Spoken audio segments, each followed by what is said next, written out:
हाय दोस्तों, कैसे हो। एक और वीडियो में आपका स्वागत है।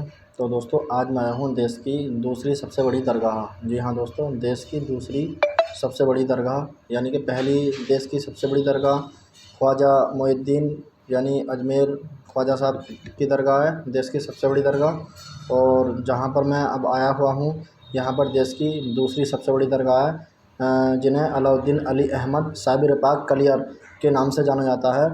और दोस्तों, अगर इस जगह की बात करें तो ये उत्तराखंड के डिस्ट्रिक्ट हरिद्वार से लगभग 24 या 25 किलोमीटर है, और ऋषिकेश से लगभग ये 45 किलोमीटर के आसपास है, जैसे पीरन कलियर शरीफ नामक गांव से जाना जाता है।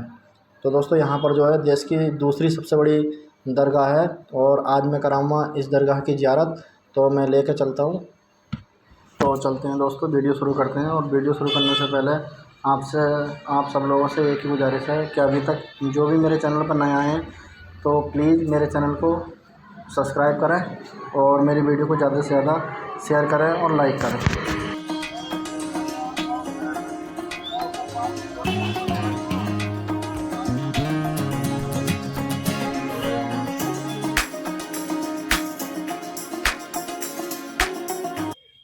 हज़रत मखदूम अलाउद्दीन अली अहमद साबिर पाक की अगर बात करें तो इनकी पैदाइश 569 हिजरी सन 1196 ईस्वी को 19 रबीउल अव्वल को अफ़गानिस्तान में हुई थी। दोस्तों, इनका जो ताल्लुकात, इनका जो ख़ानदानी रिश्ता है वो सैयद ख़ानदान से है। इनके वालिद का नाम अब्दुल रहीम था, जो हज़रत सैयद अब्दुल कादिर जिलानी बड़े पीर साहब जो थे उनके पोते थे, जिनका ख़ानदानी सिलसिला हज़रत इमाम हुसैन से मिलता है। साबिर पाक की वालिदा का नाम हज़रत हाजरा उर्फ़ जमीला खातून था, जो हज़रत बाबा फ़रीदुद्दीन गंज सकर की बड़ी बहन थी, जिनका ख़ानदानी सिलसिला हज़रत उमर फ़ारूक से मिलता है। साबिर पाक के अगर नाम की बात करें तो इनका पूरा नाम हज़रत मखदूम अलाउद्दीन अली अहमद साबिर पाक। तो दोस्तों, बताऊँगा मैं इनका नाम हज़रत मखदूम अलाउद्दीन अली अहमद साबिर पाक कैसे पड़ा। तो साबिर पाक की वालिदा फरमाती हैं कि उनकी पैदाइश से पहले एक दिन नबी करीम सल्लल्लाहु अलैहि वसल्लम के ख्वाब में आते हैं और उन्होंने कहा कि होने वाले बच्चे का नाम मेरी निस्बत से अहमद रखना। साबिर पाक की वालिदा फरमाती हैं, कुछ दिनों बाद एक रोज़ हज़रत अली रज़ी अल्लाह ताला अन्हा उनके ख्वाब में आए और उन्होंने फरमाया कि बच्चे का नाम अली रखना। जब हज़रत साबिर की पैदाइश हुई तो एक बड़े आलिम बुज़ुर्ग उनके घर तशरीफ़ लाए और साबिर को गोद में लिया, प्यार किया। साबिर के वालिद से फरमाया कि इस बच्चे का नाम अलाउद्दीन रखना। इसी वजह से आपके वालिद ने तीनों की बातें मानते हुए अलाउद्दीन अली अहमद नाम रखा। तो इस प्रकार दोस्तों, इनका नाम इस तरह से इनका अलाउद्दीन अली अहमद नाम पड़ा। तो दोस्तों, हम आ गए हज़रत मखदूम अलाउद्दीन अली अहमद साबिर पाक के मज़ार पर, जिसमें अलाउद्दीन अली अहमद साबिर पाक इसमें आराम फरमा है। और अभी चादरपोशी होगी और उसके बाद मैं इनके बचपन की करामातें बताऊंगा दोस्तों, कि इनके बचपन की क्या करामातें थीं। और तो दोस्तों, मेरे साथ वीडियो में बने रहिए अभी।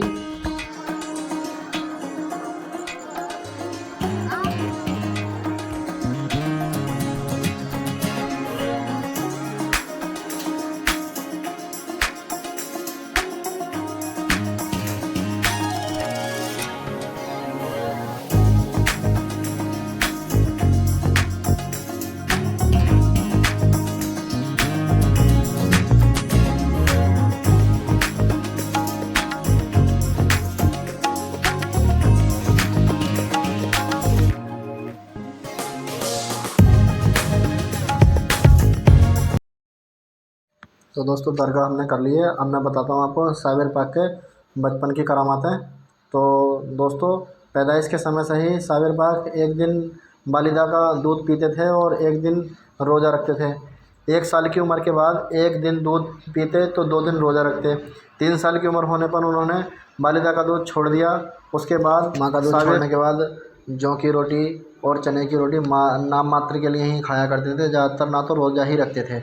6 साल की उम्र थी तब इनके वालिद का इंतकाल, यानी कि वालिद इनके पर्दा फरमा गए, जो सैयद अब्दुल रहीम थे। वालिद की वफ़ात के बाद साबिर खामोश रहने लगे, बस नमाज और रोज़ों में ही इनका मन लगता था। साबिर की वालिदा हाजरा फरमाती हैं कि इनकी लाइफ बहुत गुर्बत में बीतने लगी। मगर वह किसी से अपनी गुर्बत के बारे में नहीं बोलती थी। 3 या 4 दिन में जो भी मिलता था उसे खा लेती थी, ना तो रोज़े ही ज़्यादातर रखा करती थी। इसी बीच एक दिन इनकी वालिदा को ख़्याल आया कि इस तरह साबिर की तालीम और परवरिश होना बहुत मुश्किल है। इसलिए उन्होंने साबिर को अपने भाई बाबा फरीउद्दीन गंज शकर रहमतुल्लाह अलैह के पास पाकपट्टनम भेजने का इरादा बना लिया, जो अब पाकिस्तान में है पाकपट्टनम। तो वहाँ पे भेजने का इरादा बना लिया फ़रीद का, जहाँ पर बाबा फरीउद्दीन गंज शकर रहमतुल्लाह अलैह का मज़ार आज भी वहाँ पर मौजूद है पाकपट्टनम में, जो अब पाकिस्तान में है। तो साबिर की वालिदा साबिर को लेकर पाकपट्टनम पहुँच गई। उस समय साबिर की उम्र 11 वर्ष की थी। तब साबिर की वालिदा ने अपने भाई बाबा फरीउद्दीन गंज शकर रहमतुल्लाह अलैह से गुजारिश की कि इस यतीम बच्चे को अपनी ग़ुलामी में ले लो। बाबा फरीदुद्दीन ने कहा, बहन मैं तो इन्हें खुद ही यहाँ लाने की सोच रहा था, तुम खुद ही इन्हें ले आई। चलते समय साबिर पाक की वालिदा ने अपने भाई बाबा फरीदुद्दीन गंज शकर रहमतुल्लाह अलैह से कहा कि मेरा साबिर का ख्याल रखना, क्योंकि यह खाने पीने के मामले में शर्मीला और लापरवाह है। बाबा फरीदुद्दीन ने अपनी बहन के सामने ही साबिर को बुलाया और उन्हें हुक्म दिया कि जाओ, आज से तुम लंगर के मालिक हो जाओ, लंगर का इंतज़ाम करो और उसे तकसीम करो, लुटाओ। इसी तरह साबिर पाक ने 12 साल तक लंगर को लुटाया, लेकिन अपने लिए कुछ भी नहीं खाया। 12 साल के बाद साबिर की वालिदा का मन हुआ कि अब मेरा बेटा जवान हो गया होगा, तो मैं उनसे मिलकर आती हूँ। और खुशी खुशी साबिर से मिलने के लिए पाकपट्टनम पहुँची इनकी वालिदा। तो देखते ही देखते इनकी वालिदा साबिर पाक को हैरान हो गई, क्या साबिर पाक तो बहुत ही कमज़ोर हो गए हैं। तो साबिर पाक की वालिदा ने साबिर से पूछा, क्या इसकी क्या वजह है जो तुम इतने कमज़ोर हो गए हो। तो साबिर पाक ने कहा कि मैंने अम्मीजान 12 साल से कुछ नहीं खाया है। तो इसी बात को साबिर की वालिदा ने साबिर पाक की वालिदा ने अपने भाई हज़रत बाबा फरीउद्दीन गंज शकर रहमतुल्लाह अलैह से बात करी, क्या मैं जान सकती हूँ कि इसकी क्या वजह है जो साबिर इतने कमज़ोर हो गए, या इनसे कोई खता हो गई थी। तो साबिर पाक के मामू जो हज़रत बाबा फरीउद्दीन गंज शकर रहमतुल्लाह अलैह थे, उन्होंने कहा कि मैंने तो इन्हें लंगर का मालिक बना दिया था, तो यहाँ पे तो खाने की कोई कमी नहीं है। तो साबिर पाक फरमाते हैं कि मामू जान, आपने मुझसे लौटाने के लिए कहा था, खाने के लिए नहीं कहा था। तब से ही बाबा फरीउद्दीन गंज शकर रहमतुल्लाह अलैह ने इनके माथे का बोसा लिया और बोले, जा तू आज से ही साबिर कहलाने के लिए पैदा हुआ है। साबिर पाक का कलियर में आना भी 556 हिजरी में ये यहाँ पर आए थे कलियर में। हज़रत बाबा फरीउद्दीन गंज शकर आपके मामू भी थे और आपके पीर मुर्शिद भी थे। आपको कलियर शरीफ की खिताबत देकर कलियर शरीफ भेजा था। साबिर पाक के मज़ार का निर्माण दिल्ली के शासक इब्राहिम लोदी ने कराया था।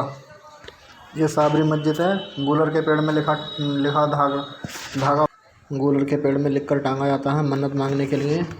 ये हैं, ये बताइए। साबिर का करम है इस पेड़ पे, इसके अगर जो धागा बांधोगे तो आपकी मन्नत भी पूरी होगी, जो भी आप कुछ मांगोगे इंशाअल्लाह वो भी मिलेगा। आइए भैया, धागा बंधवाइए।